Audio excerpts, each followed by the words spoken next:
Zelensky কে, তার পটভূমি কি, আমেরিকার মাটিতে হোয়াইট হাউসের মার্কিন প্রেসিডেন্টের সাথে সরাসরি সংঘর্ষের পর ইউক্রেনের প্রেসিডেন্ট ভ্লাদিমির জেলেনস্কি সংবাদ মাধ্যমের শিরোনামে এসেছেন।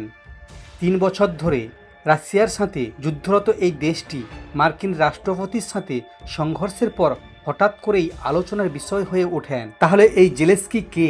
তিনি হলেন ইউক্রেনের রাষ্ট্রপতি। তিনি জনগণকে প্রতিশ্রুতি দিয়েছিলেন যে তিনি সংবিধান পরিবর্তন করবেন এবং দুর্নীতি নির্মূল করবেন। জেলেনস্কির সম্পদ নিয়েও বিতর্ক রয়েছে। বলা হচ্ছে যে তার সম্পদের মূল্য 206 কোটি টাকারও বেশি। তবে তার সমর্থকরা বলছেন যে জাতীয় সংকটের সময়ে তিনি ব্যক্তিগত লাভের চেয়ে গণতন্ত্র সংরক্ষণকে অগ্রাধিকার দিয়েছিলেন।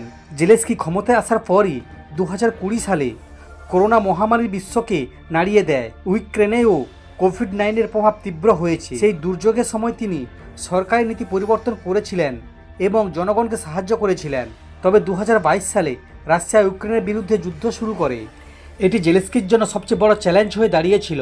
তিনি নিজে সামরিক পোশাক পরে যুদ্ধক্ষেত্রে প্রবেশ করেছিলেন। তিনি ইউক্রেনের জনগণকে ঐক্যবদ্ধ করেছিলেন এবং দেশকে বাঁচানোর জন্য কাজ করেছিলেন। আন্তর্জাতিক সমর্থন এবং সমালোচনা।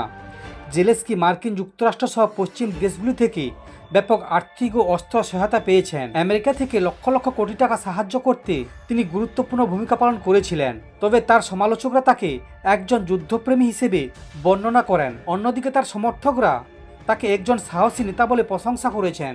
জেলেনস্কির শক্তিশালী নেতৃত্ব, মার্কিন রাষ্ট্রপতির সঙ্গে বিরোধের মধ্যেও জেলেনস্কির সাহস এবং জনগণের জন্য কাজ করার প্রতি তার অঙ্গীকার তাকে একজন অনন্য নেতা করে তুলেছে। ইউক্রেনের জনগণ তার নেতৃত্বের উপর আস্থা রাখে।